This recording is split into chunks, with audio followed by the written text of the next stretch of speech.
यहाँ से स्टार्ट करेंगे। जो हमारा ज्योग्राफी का क्लास टेस्ट होगा, विजन का क्लासरूम टेस्ट होता है, इसमें किसी में 30 क्वेश्चन होते हैं, किसी में 40 क्वेश्चन और किसी में 50 क्वेश्चन है। ठीक है, तो यहाँ पे जो मिनी टेस्ट एक तरह से बोलते हैं। ठीक है, तो ये मिनी टेस्ट है हमारा। तो यहाँ से देखते हैं टेस्ट नंबर हमारा 3 रहेगा ज्योग्राफी का। ठीक है, तो स्टार्ट करते हैं क्वेश्चन। यहाँ से देखते हैं क्या क्वेश्चन है। पहला, निम्नलिखित में से हरित क्रांति का घटक कौन से थे? जो हरित क्रांति है उसके घटक इनमें से कौन से हैं? राइट, पहला बोल रहा है यहाँ पे। पहला है, एक आपका है उन्नत किस्म वाली फसलें जो हमारी बीज होती हैं वो। सेकंड, उर्वरक जो हमारी रासायनिक होते हैं, ये भी हमारा हो जाएगा, इसके घटक होंगे। तीसरा, सिंचाई सब्सिडी, ये भी हमारा होगा। राइट, और किसानों को ऋण, ये भी करेक्ट है। रासायनिक कीटनाशक और जो हमारी कृमिनाशक, ये भी हो जाएगा। रासायनिक जो हमारे शाकनाशक हैं, ये भी। तो ये सभी क्या है, हमारे हरित क्रांति के घटक हो जाएंगे। ठीक है, तो आंसर हमारा क्या हो जाएगा? ये सभी हमारा आंसर करेक्ट आंसर हो जाएगा, डी नंबर। सेकंड क्वेश्चन है, एम.एस. स्वामीनाथन द्वारा परिवर्तित सदाबहार क्रांति की अवधारणा क्या है? इसमें से जो सदाबहार क्रांति की अवधारणा क्या होगी? तो देखो, देश की जो हमारे यहाँ पर हरित क्रांति, उसके निर्माता हमारे क्या है? एम.एस. स्वामीनाथन है। एक बार ये सदाबहार जो हमारी एक सदाबहार क्रांति है, ठीक है, इनको लाने के लिए एक स्पष्टीकरण दिया, जो हमारी किसी भी परिस्थिति जो है उसका ह्रास बिना, मतलब उसको कोई हानि ना पहुँचाए बिना, और रासायनिक जो आगत है उसके बिना सदा के लिए यहाँ पर उत्पादकता को बढ़ाता है। ठीक है, यहाँ पे क्या है? यहाँ पे हमारा जो पर्याप्त मात्रा में गुणवत्ता और विविधता जो खाद्य पदार्थ है उसके उत्पादन करने के लिए मानव संख्या में और मानव क्षमता में जो हमारे संतुलन स्थापित करने के लिए आवश्यक होगा इसमें। राइट, तो हमारा ए स्टेटमेंट क्या हो जाएगा? यहाँ से इसका करेक्ट हो जाएगा। ठीक है, तो स्वामीनाथन जो है उन्होंने भारत को सतत विकास के लिए विशेष रूप से पर्यावरणीय सतत कृषि, सतत खाद्य सुरक्षा और जैव विविधता के जो हमारे संरक्षण, उसके साथ यहाँ पर पक्षधर माना है, जिसे वे सदाबहार क्रांति भी कहते हैं। ठीक है, तो आंसर हमारा ए इसका करेक्ट आंसर हो जाएगा। सेकंड है, सेकंड हो गया। थर्ड नंबर, भारत में फसल मौसम के संबंध में निम्नलिखित कथनों पर आपको विचार करना है। भारत में कृषि वर्ष जुलाई से जून तक होता है। जो हमारा भारत में कृषि वर्ष जो होता है ये जुलाई से जून तक होता है। राइट, तो क्या हो जाएगा? पहला हमारा स्टेटमेंट यहाँ से इसका करेक्ट हो जाएगा। दूसरा, मटर, चावल और जौ रबी की फसलें हैं। राइट, ये हमारी रबी की फसलें नहीं है, ये गलत हो जाएगा। ठीक है, तीसरा, कपास, मक्का, मूंगफली, ये हमारी खरीफ की फसल है। राइट, तो हमारा सेकंड स्टेटमेंट जो हमारा यहाँ से रहेगा थर्ड वाला, ये आपका करेक्ट है। सेकंड आपका गलत है, क्योंकि ये जो चावल है ये हमारी खरीफ की फसल है। ठीक है, चावल हमारी रबी की फसल नहीं होगी, और सेकंड हमारा गलत हो गया। थर्ड हमारा, पहला और थर्ड करेक्ट है। तो आंसर क्या हो जाएगा? पूछा सही कितने हैं इसमें। ठीक है, इसमें सही कितने होंगे? सही हमारे हो जाएंगे 1 और 3। राइट, 1 और 3 हमारे क्या यहाँ से इसका करेक्ट हो जाएगा। ठीक है, अगला देखते हैं। चौथा नंबर क्वेश्चन यहाँ से देखते हैं। चौथा नंबर क्वेश्चन यहाँ से है, भारत में 1960 के दशक के मध्य में फ्रांस में प्रारंभ की गई हरित क्रांति में निम्नलिखित में से कौन से जो प्रभाव यहाँ पर हैं? ठीक है, कौन से हैं? एक तो देखो, पहला आप कैसे स्टेटमेंट देखते हैं, इसके परिणामस्वरूप सभी के लिए खाद्य सुरक्षा यहाँ पर सुनिश्चित हुई थी। राइट, पहला हमारे यहाँ से करा था, क्योंकि यहाँ पर जो खाद्य सुरक्षा थी आत्मनिर्भरता से भिन्न है, लेकिन आत्मनिर्भर जो निर्भरता है केवल अनाज की उपलब्धता के लिए यहाँ पर सुनिश्चित करता है, और खाद्य सुरक्षा प्रत्येक व्यक्ति को पर्याप्त के पोषण के लिए सुनिश्चित करता है। तो हमारा पहला गलत हो जाएगा। दूसरा, इसके परिणामस्वरूप हरित क्रांति वाले क्षेत्र में मलेरिया की घटना में वृद्धि देखी गई थी। ठीक है, सेकंड क्या होगा? सेकंड हमारा यहाँ से स्टेटमेंट इसका करेक्ट हो जाएगा। राइट, तीसरा देखते हैं, हरित क्रांति में प्रभावित क्षेत्रों के स्थानीय फसल प्रतिरूप यहाँ पर बाधा उत्पन्न हुई थी। ठीक है, तीसरा भी हमारा यहाँ से करेक्ट है। ठीक है, सेकंड वाला क्यों सही था? क्योंकि जो हमारी हरित क्रांति इसमें अत्यधिक सिंचाई के कारण यहाँ पर जल भराव में वृद्धि हुई थी, और जिससे जो मलेरिया थी वो यहाँ पर बढ़ा हुआ था। ठीक है, तीसरा भी हमारा यहाँ से करेक्ट हो जाएगा। 2 और 3 हमारे यहाँ से इसके करेक्ट आंसर है, सी नंबर। पाँचवा नंबर है, निम्नलिखित प्रश्नों पर आपको विचार करना है। उष्ण और जो आपका आर्द्र जलवायु, ये वार्षिक वर्षा 200 सेंटीमीटर और 1100 मीटर तक की ऊंचाई वाले जो पहाड़ी ढाल हैं ये, और 15 डिग्री से 30 डिग्री सेंटीग्रेड तक वार्षिक तापमान रेंज, इसमें से उपयुक्त जलवायु परिस्थितियां निम्नलिखित में से किस फसल के लिए उपयुक्त हैं? ठीक है, किस फसल के लिए उपयुक्त होंगी? ये हमारी उपयुक्त है जो आपकी, ये हो जाएंगे आपका आंसर पाँचवें का, यहाँ से आपका हो जाएगा ये काली मिर्च। ठीक है, काली मिर्च हमारा क्या हो जाएगा? इसका आंसर हो जाएगा। राइट, अगला देखते हैं।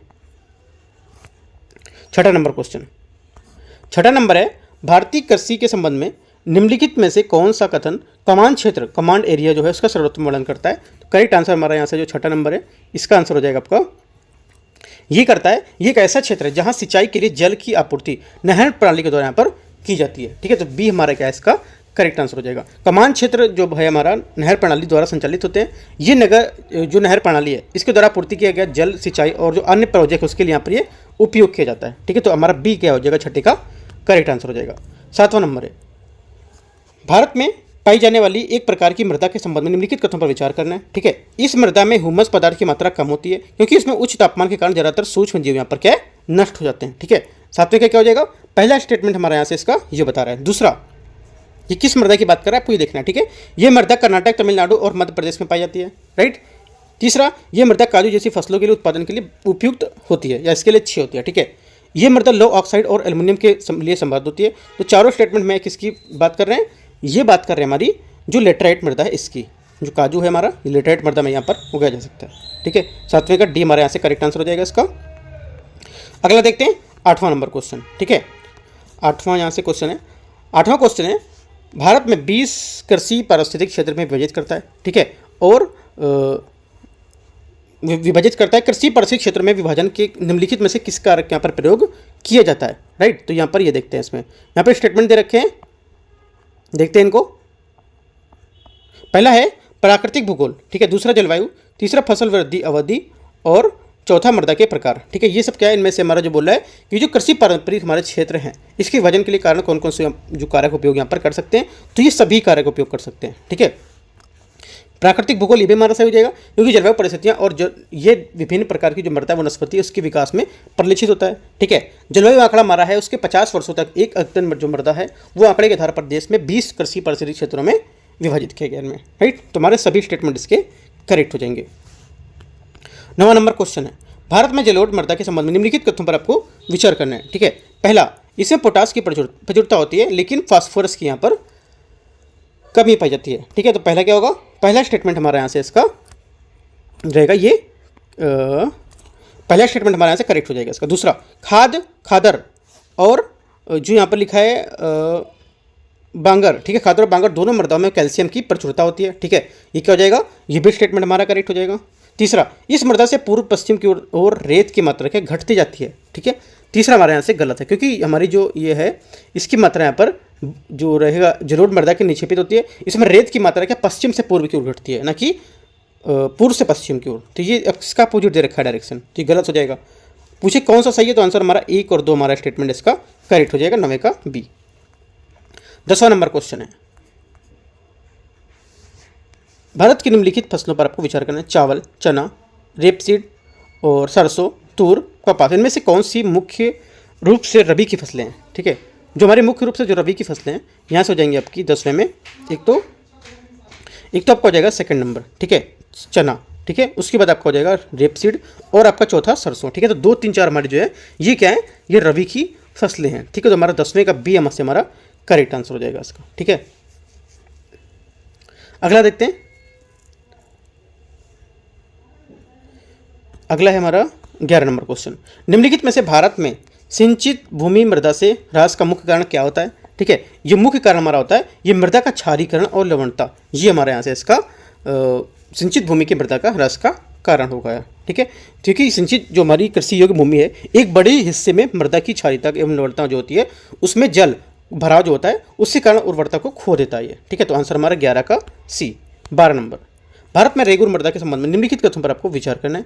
ये दक्कन ट्रैप क्षेत्र में पाई जाती है। ठीक है, क्या होगा, यहाँ से जो हमारा 12 नंबर है इसका पहला स्टेटमेंट ये दे रहा है। राइट, तो पहला स्टेटमेंट हमारा यहाँ से इसका गलत हो जाएगा क्योंकि काली मृदा जो रेगुर मृदा है दक्कन के पठार और आंध्र प्रदेश, तमिलनाडु के कुछ भाग में यहाँ पर पाई जाती हैं। ये कपास की खेती के लिए उपयुक्त होती हैं। ठीक है, और कृषि जो है ना उसकी जो चिकनी और अपारगम्य होती है इसके लिए यहाँ पर हमारा ये करेक्ट हो जाएगा। ये स्टेटमेंट हमारा पहला वाला करेक्ट होगा। ठीक है, दक्कन के ट्रैप क्षेत्र में पाई जाती है, सही है। अगर दूसरा देखते हैं, ये दक्कन क्षेत्र की शुष्क और जो हमारी उष्ण जलवायु क्षेत्र के कारण ये वर्षा आधारित जो फसल है उसके लिए यहाँ पर उपयुक्त नहीं है। ये स्टेटमेंट क्या गलत है क्योंकि ये हमारे जो दक्कन क्षेत्र हैं इसके लिए जलवायु के कारण वर्षा पर आधारित फसलों के लिए उपयुक्त होती है, ना कि यहाँ पर बोला है उपयुक्त नहीं है। तो क्या गलत हो गया, तो हमारा क्या है ये स्टेटमेंट आपका सही होना चाहिए था लेकिन ये गलत यहाँ पर है। ठीक है, दूसरा गलत हो गया, पहला आपका सही है। तीसरा, ये कपास कृषि के लिए यहाँ पर उपयुक्त है, ये भी हमारा स्टेटमेंट क्या है करेक्ट है क्योंकि मैंने आपको ऊपर बताया था। ठीक है, कि कपास के लिए यहाँ पर उपयुक्त मानी जाती है, चिकनी और पारगम्य होती है। ठीक है, ये प्रकृति में चिकनी और पारगम्य, ये भी मैंने आपको बताया। तो 3, 4 और पहला हमारा करेक्ट है। 1, 3, 4 हमारे यहाँ पर क्या है 1, 3, 4। ठीक है, ये हमारे क्या सही है। जो गलत है वो हमारा सेकंड गलत है। पूछा क्या है कौन सा गलत है, तो आंसर हमारा बी यहाँ से करेक्ट हो जाएगा। आपको ध्यान से पढ़ना है क्वेश्चन कि पूछा क्या क्वेश्चन में देखना है, ठीक है। 13 नंबर देखते हैं। 13 नंबर क्वेश्चन है, एक प्रकार की मृदा की निम्नलिखित विशेषताओं पर आपको विचार करना है। ये अनुपजाऊ होती है और इसमें किसी भी वनस्पति का विकास नहीं होता है। ये किसकी बात कर रहा है आपको ये बताना है, ठीक है। पहले बात यहाँ पर ये होगी। दूसरा, इसमें नाइट्रोजन और कैल्शियम का अभाव होता है, लेकिन सोडियम, पोटेशियम और मैग्नीशियम के यहाँ पर प्रचुरता होती है। दूसरा स्टेटमेंट ये। तीसरा, भारत में ये पश्चिमी गुजरात और पश्चिम बंगाल के सुंदरवन क्षेत्र में यहाँ पर पाई जाती है, राइट। तो क्या हो जाएगा, ये कौन सी मृदा की बात कर रहा है, ये बात कर रहा है हमारी जो लवणीय मृदा होती है, ठीक है। बी नंबर 13 का बी यहाँ से हमारी करेक्ट हो जाएगी, क्योंकि जो हमारी लवणीय मृदा होती है इसको ऊपर इसको उसर की जो मृदा है उसके रूप में भी यहाँ पर जाना जाता है, उसर की मृदा के रूप में। और ये लवणीय मृदा के सोडियम, पोटेशियम और मैग्नीशियम की प्रचुरता होती है और इस प्रकार ये एक अनुपजाऊ होती है और इसमें किसी भी वनस्पति का विकास नहीं होता है, राइट। तुम्हारा आंसर क्या हो जाएगा, बी यहाँ से इसका करेक्ट आंसर हो जाएगा 13 का। यहाँ से 14 क्वेश्चन है, भारत की एक मृदा है उसकी निम्नलिखित विशेषताओं पर आपको विचार करना है। यह मृदा इसके गहरे लाल रंग, ऊपरी सतह के गठन और उनके अनुसार एक ईंट जैसी दिखती है, ठीक है। तो क्या हो जाएगा, ये पहला हमारा यहाँ से ये स्टेटमेंट। दूसरा, ये एक अत्यधिक निच्छालित मृदा है। ये लोह ऑक्साइड की उपस्थिति के कारण इसका रंग लाल होता है। ये केरल में व्यापक रूप से पाई जाती है। ये किसकी बात कर रहा है, ये बात कर रहा है हमारी लेटराइट मृदा की, ठीक है। लेटराइट मृदा की विशेषता ये उच्च वर्षा वाले उच्च तापमान क्षेत्र में विकसित होती है। भारी वर्षा के कारण ये जल में घुलनशील और अन्य खनिज यहाँ पर निच्छालित हो जाते हैं और यहाँ पर जो लौह हमारे यहाँ पर होते हैं, ठीक है, उनमें ऑक्साइड के एल्युमिनियम के मिश्रण भी प्रचुरता में बना रहता है इसमें, ठीक है। तो आंसर हमारा क्या हो जाएगा, 14 का यहाँ से जो हमारा आंसर होगा ये हो जाएगा ए नंबर, लेटराइट मृदा, राइट। अगला देखते हैं।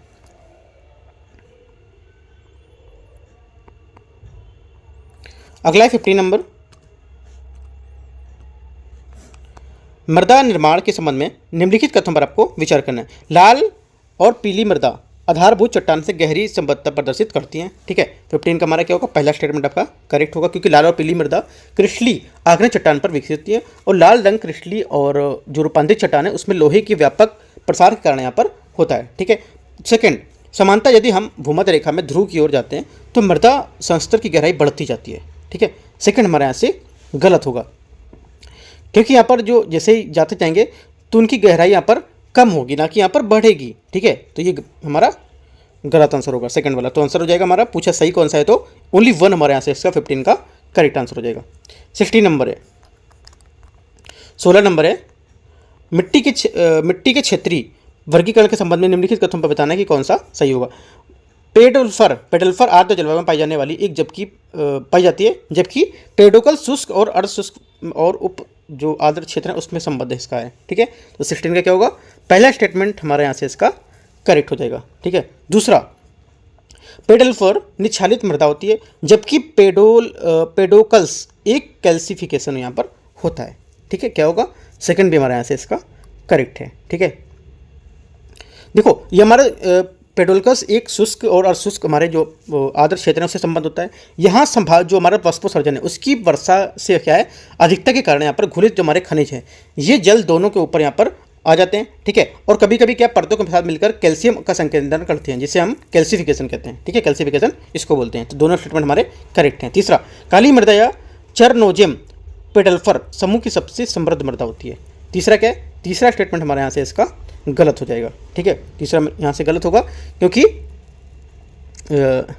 ये जो हमारी है ये बोला है काली मृदा की हमारे चरनोजेम फिल्टर समूह की सबसे समृद्ध मृदा होती है। ये आपकी सबसे समृद्ध मृदा नहीं मानी जाती है, ठीक है। तीसरा ये गलत हो गया। तो हमारा सही कौन सा है, 1 और 2 जो बात हमारे बता रहा है ये मिट्टी के जो क्षेत्रीय वर्गीकरण है उसके बारे में सेकंड स्टेटमेंट 1, 2 करेक्ट है, ठीक है। सेकंड मतलब 2 स्टेटमेंट हमारे यहाँ से करेक्ट हैं इसके 16 के। 17 नंबर, भारत में झूम कृषि के संबंध में निम्नलिखित कथनों पर विचार करना है। ये उत्तर पूर्वी राज्यों में व्यापक रूप से प्रचलित है, ठीक है। यहाँ से 17 नंबर है, इसको देखते हैं। 17 पहला स्टेटमेंट ये बोला है, ठीक है। तो पहला हमारा यहाँ से इसका करेक्ट हो जाएगा। दूसरा, ये एक प्रकार की कृषि को मध्य प्रदेश में बीवर या दहिया और आंध्र प्रदेश में जो पोडू है इसको यहाँ पर पेंडा कहा जाता है, राइट। सेकंड क्या होगा, सेकंड भी हमारा यहाँ से करेक्ट हो जाएगा। ये सब इसके नाम है, ये मतलब यहाँ पे जगह जगह इसको बोलते हैं ऐसा, ठीक है। झूम कृषि के तहत मिट्टी की उर्वरता समय के साथ क्या है, बढ़ती जाती है। समय के साथ यहाँ पर बढ़ती नहीं है, समय के साथ यहाँ पर घटती जाती है ये, ठीक है। तो क्या होगा, ये हमारे यहाँ से गलत स्टेटमेंट बोल रहा है, राइट। तो हमारे 2 स्टेटमेंट सिर्फ इसके करेक्ट हैं, 1 और 2। अगला 80 नंबर है, कृषि क्षेत्र में इंद्रधनुष क्रांति के संबंध में निम्नलिखित कथनों पर आपको विचार करना है और मैच करना है। ऐसे देखते हैं क्या आंसर होगा। देखो इंद्रधनुष क्रांति हमारा यहाँ पर बोल रहा है भूरी या ग्रे क्रांति, ठीक है। भूरी क्रांति हमारी संबंधित होती है उर्वरक से, तो ये इसमें मैच हो गया, ठीक है। उसके बाद रजत क्रांति, रजत क्रांति हमारी हो जाएगी अंडा या कुक्कुट पालन, राइट। तो अंडे से यहाँ पर दिया हुआ है तो इसको मैच करेंगे, ठीक है। गोल क्रांति, गोल क्रांति हमारी संबंधित हो जाएगी आलू से, तो ये आलू हो गया, ठीक है। पीली क्रांति हमारी संबंधित होगी यहाँ से तिलहन से, तो पीली तिलहन हो गई। बची सुनहरी, सुनहरी हमारी यहाँ से हो जाएगी आपकी फल या बागवानी से, तो फल या बागवानी से, ठीक है। तो आंसर हमारा क्या हो जाएगा 18 का आंसर हमारा बी यहाँ से मैच कर रहा है। 19 नंबर देखते हैं, 19 नंबर, निम्नलिखित फसलों पर विचार करना। सरसों, ककड़ी, सूरजमुखी, कपास, तरबूज, इनमें से कौन सी जायद की फसल है। देखो जायद की फसल वो होती है जिसमें मैक्सिमम पानी यहाँ पर होता है, ठीक है। मैक्सिमम यहाँ पर जो वाटर होता है उनमें जो ज़्यादा देखने को मिलेगा, जैसे कि आपका तरबूज, उसमें ज़्यादातर पानी होता है, खरबूजे में ज़्यादातर पानी होता है, ठीक है। और यहाँ पे खीरा देखोगे, खीरे में ज़्यादातर पानी होता है, तो जिसमें पानी की मात्रा ज़्यादा होती है उसमें आपकी जायद की फसल आती है। तो आप मैच अपना गेस कर सकते हो कि क्या हमारा आंसर होगा, ठीक है। एक तो क्या हो जाएगा, एक तो ककड़ी हो गया, ठीक है, और सूरजमुखी यहाँ पर ये भी हो जाएगा, ठीक है।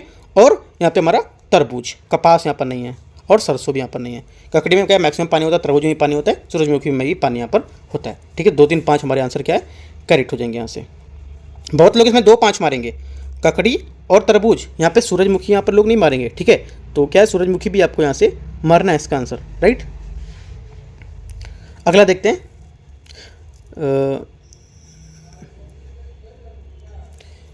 20 नंबर क्वेश्चन है हमारा। हरित क्रांति और द्वितीय हरित क्रांति के संबंध में निम्नलिखित कथनों पर विचार करना है। प्रथम में केवल खाद्य फसलों पर ध्यान केंद्रित किया गया, जबकि द्वितीय में संपूर्ण कृषि पर यहाँ पर सम्मिलित किया गया था इसको, ठीक है। तो क्या हो जाएगा इसका पहला स्टेटमेंट हमारा करेक्ट है, ये बात एकदम सही बोल रहा है। दूसरा, ये प्रथम मुख्य रूप से उत्तर पश्चिमी भारत तक ही सीमित थी, जबकि द्वितीय थी जो देश की सिंचित वर्षा क्षेत्र था उसके पूर्वी भाग पर केंद्रित थी। सेकंड भी हमारा यहाँ से करेक्ट होगा। ये दोनों स्टेटमेंट हमारे जो है हरित क्रांति के बारे में जो डायरेक्शन बता रहे हैं उत्तर पश्चिम पूर्व, ये सब आपका दोनों स्टेटमेंट आपके एकदम सही है, ठीक है। तो आंसर क्या हो जाएगा, आंसर हमारा हो जाएगा सी नंबर यहाँ से इसका करेक्ट हो जाएगा। हरित क्रांति को जो द्वितीय हरित क्रांति थी उसको लेकर स्टेटमेंट ये 21 है। आधुनिक कृषि प्रथाओं के संबंध में फर्टिगेशन से क्या तात्पर्य है। फर्टिगेशन से हमारा क्या तात्पर्य है, स्टेटमेंट दे रखा है। देखो फर्टिगेशन हमारा सिंचाई प्रणाली में उर्वरकों का उपयोग करने की एक आधुनिक और कुशल पद्धति होती है। इसमें सिंचाई प्रणाली, उर्वरक, मृदा सुधार और अन्य जल जो घुलनशील उत्पाद हैं उसमें यहाँ पर अंतःक्षेपण शामिल होते हैं, ठीक है। तो हमारा 21 का ए यहाँ से इसका करेक्ट आंसर हो जाएगा। 22 नंबर देखते हैं। निम्नलिखित मृदाओं को देश के उनकी व्यापकता के अवरोही क्रम में यहाँ पर व्यवस्थित करना है, ठीक है। देखते हैं इसको। तो देखो अवरोही क्रम में व्यवस्थित करेंगे तो हमारा आंसर यहाँ से हो जाएगा आपका, एक तो पहला जलोढ़ मृदा, ठीक है, ये आपका आ जाएगा सेकंड। उसके बाद यहाँ से आ जाएगा आपका काली मृदा, ठीक है, 2, 3, राइट। उसके बाद यहाँ से होगा आपका लाल मृदा 2, 3, 4 और 1, ठीक है। तो इस टाइप से यहाँ मैच करेंगे तो आंसर हमारा बी यहाँ से इसका मैच करेगा। जो इनकी मृदाओं के देश हैं उनकी व्यापकता के अवरोही क्रम में लिखना है, ठीक है, ठीक है। तो बी हमारे यहाँ से इसका करेक्ट आंसर होगा 22 का। 23, निम्नलिखित में से कौन सा कथन लाल और पीली मृदा के संबंध में सही है, राइट। देखते हैं इसको। पहला स्टेटमेंट, शुष्क मौसम में इन मृदाओं की बड़ी दरारें उत्पन्न हो जाती हैं और उनमें एक प्रकार की स्व जुताई यहाँ पर हो जाती है, ठीक है। तो यहाँ पर ये लाल और पीली मृदा के बारे में देखो, लाल और पीली मृदा में ऐसा नहीं है कि यहाँ पर आप दरारें पड़ेंगी और यहाँ पर स्व जुताई हो जाएगी। तो यहाँ पर पहला स्टेटमेंट हमारा 23 का गलत हो जाएगा, ठीक है। दूसरा देखते हैं। दूसरा है लाल और पीली मृदा मुख्य रूप से भारत के पूर्वी तट के डेल्टाई क्षेत्र में यहाँ पर पाई जाती हैं, राइट। ये क्या होगा, सेकंड भी हमारे यहाँ से इसका गलत हो जाएगा, क्योंकि ये हमारे पश्चिमी घाट के जो पिंड मार्ट क्षेत्र है ना, उसके साथ अधिकतर भाग हमारा जो होता है वहाँ पर ये पाई जाती हैं, राइट। तो दक्कन के पठार और पूर्वी दक्षिणी भाग में हमारा जो पश्चिमी घाट है वो साइड में, ठीक है। तो हमारा यहाँ से ये स्टेटमेंट भी आपका पूर्वी भाग में ये गलत हो जाएगा। तीसरा, इनमें समानता नाइट्रोजन, फास्फोरस और ह्यूमस का अभाव होता है, ये स्टेटमेंट सिर्फ हमारा करेक्ट है। तीसरा स्टेटमेंट हमारा सिर्फ यहाँ से करेक्ट है, बाकी आपके दोनों स्टेटमेंट ये गलत हो जाएंगे। तो आंसर क्या हो जाएगा, आंसर हमारा हो जाएगा बी स्टेटमेंट यहाँ से इसका करेक्ट आंसर है। 24, शून्य जुताई कृषि या जीरो आपकी टिलेज एग्रीकल्चर के संबंध में आपको विचार करने की कौन सा सही है, ठीक है। पहला, शाकनाशी के उपयोग के द्वारा खरपतवार पर नियंत्रित प्राप्त किया जाता है, राइट। क्या होगा, पहला हमारा स्टेटमेंट सही है यहाँ से, ठीक है। क्योंकि सन जुताई जो होती है हमारी ये शून्य जुताई जो होती है ये कृषि की एक न्यूनतम जुताई का अभ्यास होता है जिससे फसल की पिछली फसल के बाद यहाँ पर मृदा की जो जुताई उसके बिना सीधी ही यहाँ पर इसे बोया जाता है और कीटनाशक द्वारा उपयोग करके खरपतवार का नियंत्रण किया जाता है इसमें। ठीक है, तो पहला हमारा करेक्ट हो जाएगा। दूसरा, मृदा की जुताई करने तथा उसमें फसल अवशेषों को सम्मिलित करने के उद्देश्य से मृदा पलटने के लिए किसी भी सामग्री का प्रयोग नहीं किया जाता है इसमें। ठीक है, ये क्या हो जाएगा? सेकंड भी स्टेटमेंट हमारी बात जो बोल रहा है मृदा की जुताई के बारे में, ये भी स्टेटमेंट एकदम करेक्ट है। तीसरा, इसके अंतर्गत फसल चक्र का पालन नहीं किया जाता है। ठीक है, तीसरा क्या होगा? तीसरा स्टेटमेंट यहाँ से हमारा गलत है क्योंकि फसल चक्र जुताई के लिए मूलभूत होता है। ठीक है, क्योंकि ये स्थायी रूप से पतवार को कवर करने और उसको पर्याप्त जो बायोमास है उसको इस स्तर तक यहाँ पर बढ़ावा देता है। राइट, ये जंगली घास, कीटों और जो रोग हैं उसके नियंत्रण में सहायता करता है और साथ ही मृदा की जो भौतिक स्थिति है उसमें भी यहाँ पर सुधार करता है। तो यहाँ पर क्या है? इसको पालन किया जाना चाहिए। ये बोला इसका पालन नहीं करता, तो गलत हो गया। आंसर हमारा हो गया, पूछा सही कौन सा है, तो 1 और 2। यहाँ से 25वां क्वेश्चन है, मृदा प्रोफाइल में पाए जाने वाले ओ संस्तर से संबंधित निम्नलिखित कथनों पर विचार करना है। इसमें मुख्यतः खनिज पाए जाते हैं तथा कार्बनिक पदार्थों की मात्रा अत्यंत कम होती है इसमें। ठीक है, तो ये देखो ये गलत है क्योंकि यहाँ पर जो हमारा कार्बनिक पदार्थ है उसकी मात्रा यहाँ पर अधिक होती है। ठीक है, ना कि यहाँ पर कम होती है, तो पहला हमारा गलत हो जाएगा। दूसरा, ये वन क्षेत्रों में समानता अनुपस्थित होता है। ठीक है, तो क्या होगा? ये भी हमारा स्टेटमेंट आपका गलत हो जाएगा क्योंकि ये वन जो हमारे क्षेत्र होते हैं इसमें उपस्थित होता है, ना कि समानता यहाँ पे अनुपस्थित होता है। तो यहाँ पर ये भी आपका गलत हो गया। पूछा कौन सा सही नहीं है, तो हमारे दोनों सही नहीं है। अगर पूछता कौन सा सही है तो आंसर होता कोई नहीं सही है, ये होता अगर पूछता सही नहीं तो। ठीक है, लेकिन इसके हिसाब से चलेंगे तो आंसर हमारा आएगा आपका 25 का सी, दोनों, क्योंकि पूछा सही कौन सा नहीं, तो हमारे दोनों सही नहीं है। ठीक है, 26 नंबर देखते हैं। 26 यहाँ से, निम्नलिखित में से कौन सा कारक भारत में फसल प्रतिरूप को प्रभावित करेंगे इसमें से। ठीक है, जो फसल जो प्रतिरूप को प्रभावित करेंगे इनमें से तापमान। ठीक है, ये भी हमारा फसल को प्रभावित करेगा। ज़्यादा तापमान होगा तो क्या है? रफ से प्रॉब्लम हो जाएगी आपको। ठीक है, वर्षा से भी, सिंचाई, कृषि भूमि, बीमा जो आपकी उपलब्धता है ये, और निवेश उपलब्धता, ये सभी से क्या हमारे भारत में फसल के जो है प्रतिरूप को प्रभावित करेगा। ठीक है, तो आंसर हमारा 1 2 3 4 5 6, डी हमारे यहाँ से करेक्ट आंसर हो जाएगा। 27, निम्नलिखित युग्मों पर आपको विचार करना है, मृदा का प्रकार और विशेषता। ठीक है, देखते हैं इसको। यहाँ से जलोढ़ मृदा, देखो जलोढ़ मृदा जो हमारी यहाँ पर होगी ये आपकी हो जाएगी, पहला जो है जलोढ़ मृदा यहाँ से। दूसरा क्या है? लाल और पीली मृदा। ठीक है, लाल और पीली मृदा हमारी द्रव्यदार और रूपांतरित जो चट्टान होती है, ठीक है, उसमें यहाँ पर देखी जाएगी। निर्माण कार्य के उपयोग यहाँ पर बोल रहा है ईंटे के लिए, तो इसके लिए नहीं होगा। ये एक लाल रंग का विकास करती है जिसे हाइड्रेटेड फॉर्म होने पर पीले रंग की दिखाई पड़ती है। इसके निर्माण का उपयोग ईंटों में किया जाता है, ईंटों के निर्माण में ये नहीं काम आती है। ठीक है, तो हमारा सेकंड स्टेटमेंट क्या हो जाएगा? यहाँ से गलत हो जाएगा। पहला, जलोढ़ मृदा का काम क्या होता है? जो जलोढ़ मृदा है ये बोले कि स्व जुताई की प्रकृति, ये मैंने ऊपर बात की थी कि वहाँ पर जो था स्व जुताई की जो प्रकृति होती है ये इसमें नहीं आती है। ठीक है, ये आपकी ज़्यादातर काली मृदा में देखने को मिलती है। ठीक है, क्योंकि जिनकी जुताई चिपचिपी होती है और काली मृदा में ये पाई जाती है, ना कि जलोढ़ में। तो ये भी आपका गलत हो गया, ये भी गलत हो गया। शुष्क मृदा, ये कंकड़ और परत का निर्माण करती है, ये हमारी करेक्ट है क्योंकि कैल्शियम पदार्थ बढ़ने के कारण इसमें जो कंकड़ हैं उस समय क्या है? इसका निर्माण हो जाता है। ठीक है, तो ये हमारा करेक्ट हो जाएगा। आंसर क्या है? केवल 3, सही सम्मिलित हमारा है केवल 3। 28 नंबर देखते हैं।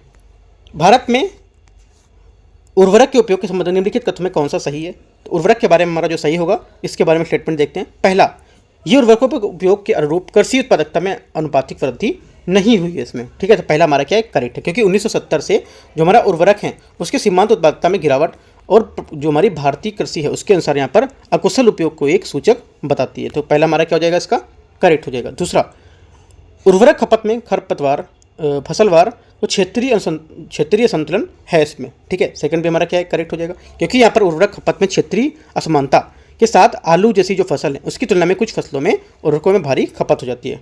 तीसरा, सब्सिडी युक्त उर्वरक का उपयोग गैर कृषि कार्यों में यहाँ पर होता है। ठीक है, तीसरा क्या? तीसरा भी करेक्ट है क्योंकि जो हमारे क्योंकि हमारे सब्सिडी युक्त जो उर्वरक हैं इसमें गैर कृषि जो उपयोग हो रहा है, कुल यूरिया सब्सिडी का केवल 35% ही लक्षित लाभार्थियों तक पहुँचता है। ठीक है, 3 हमारे करेक्ट हो गए। चौथा, सूक्ष्म पोषक तत्वों की कमी केवल उत्तर पूर्व तक यहाँ पर सीमित है, ऐसा नहीं है क्योंकि देश के अधिकांश भागों में यहाँ पर अधिकांश भागों तक यहाँ पर ये मतलब इसकी जो है कमी देखी गई है, ना कि सिर्फ उत्तर पूर्व तक। तो ये गलत हो जाएगा। तो 3 स्टेटमेंट करेक्ट है, 1 2 3, आंसर हमारा हो जाएगा सी। अगला है 29, भारत में उगाई जाने वाली यहाँ पर जो फसल हैं उसके संबंध में यहाँ पर क्वेश्चन पूछा है। उगाई जाने वाली जो फसल है उसके बारे में क्वेश्चन है। ठीक है, बाढ़ में के जो मैदान है उसके भली भांति प्रवाहित जो हमारी जलवायु है उस पर ये उगती है, ठीक है। तो पहला हमारा क्या होगा, पहला हमारा जो स्टेटमेंट है ये इनमें से बता रहा है कौन सी किसकी बातें कर रहा है। इसको वृद्धि के लिए उच्च तापमान की आवश्यकता होती है, ठीक है। तो यहाँ से क्या होगा हमारा, ये हमारा दूसरा स्टेटमेंट हो गया। तीसरा, यहाँ से ये ज़्यादातर पूर्वी भारत में उगाई जाती है, ठीक है। जिसमें से किसकी बात कर रहा है, ये बात कर रहा है हमारा जो जूट है इसकी, ठीक है। क्या है, ये तीनों हमारे जूट की जो कृषि संबंधित हैं। चावल हमारी जो है वो पूर्वी भारत में उगाया जाता है, ठीक है, तो वो तो होगा नहीं, ठीक है। लेकिन हमारे इसमें से कीचड़ युक्त जो जल की आवश्यकता होती है, ये कपास और गन्ना के मुख्य रूप से भारत में उगाए जाते हैं। तो हमारा ये 20 जो कपास और गन्ना तो हो गया नहीं, तो हमारा ये जूट से बचा, जूट हमारा यहाँ से करेक्ट आंसर हो जाएगा इसका 29 का। अगला है 30 नंबर और लास्ट क्वेश्चन होगा 30। यहाँ पे राज्य और सिंचाई के प्रकार हैं, ठीक है। आंध्र प्रदेश, गुजरात और उत्तर प्रदेश यहाँ पर हैं। इनमें से कौन से सही सम्मिलित हैं सिंचाई के प्रकार को लेकर, ये देखते हैं। पहला आंध्र प्रदेश टैंक को लेकर हमारा करेक्ट है। क्या होगा, सिंचाई के 3 प्रमुख हमारे स्रोत होते हैं, कुआं है ना, और ट्यूबवेल और नहर, टैंक इत्यादि ये सब, ठीक है। और गुजरात में क्या है, ट्यूबवेल, ये भी हमारा करेक्ट है। और उत्तर प्रदेश हमारा नहर सिंचाई। तो तीनों हमारे स्टेटमेंट इसके करेक्ट हो जाएंगे। डी हमारा इसका आंसर हो जाएगा। देखो इस टाइप से जो हमारा ज्योग्राफी का टेस्ट था 30 क्वेश्चन थे, ये मैंने आपको कवर करा दिया, ठीक है। जितने भी देखो क्लास टेस्ट होते रहेंगे, क्लास टेस्ट जो हो रहे हैं 30 क्वेश्चन, 40 क्वेश्चन, 50 क्वेश्चन या 20 क्वेश्चन, वो सब मैं आपको डेली कराता रहूँगा, ठीक है। उसके साथ जो PT 365 की मैगजीन है वो भी आपकी चल रही है, वो भी आप देख सकते हो। और मैं मॉर्निंग में लेके आऊँगा आपका जो दृष्टि का टेस्ट नंबर दूसरा रहेगा, अगला नेक्स्ट जो भी रहेगा मेंटरशिप का, ठीक है, क्लास टेस्ट, वो भी मैं आपको लेके आऊँगा, ठीक है। तो वो भी कर लूँगी। उसके बाद UKT का जो टेस्ट चलेगा वो भी मैं आपको 3 से 4 घंटे है तो वो भी अपलोड कर दूँगा, राइट। तो इस टाइप से जितने टेस्ट हैं अभी इंपॉर्टेंट वाले वो मैं सब अपलोड कर देता हूँ। फिर 100 क्वेश्चन वाले टेस्ट जो रहेंगे वो मैं फरवरी लास्ट से स्टार्ट करूँगा, ठीक है। अभी जितने भी क्लास टेस्ट हैं वो सब आप अभी कंप्लीट करते रहिए, राइट। तो कुछ क्वेश्चन ये कंप्लीट होते रहेंगे, प्लस करंट अफेयर्स भी यहाँ पे हमारी होती रहेगी, राइट। और कोई डाउट है आप नीचे कमेंट में पूछ सकते हो, मैं आपको यहाँ से टेलीग्राम जो चैनल है वो शेयर कर दे रहा हूँ, ठीक है। All the best, thank you.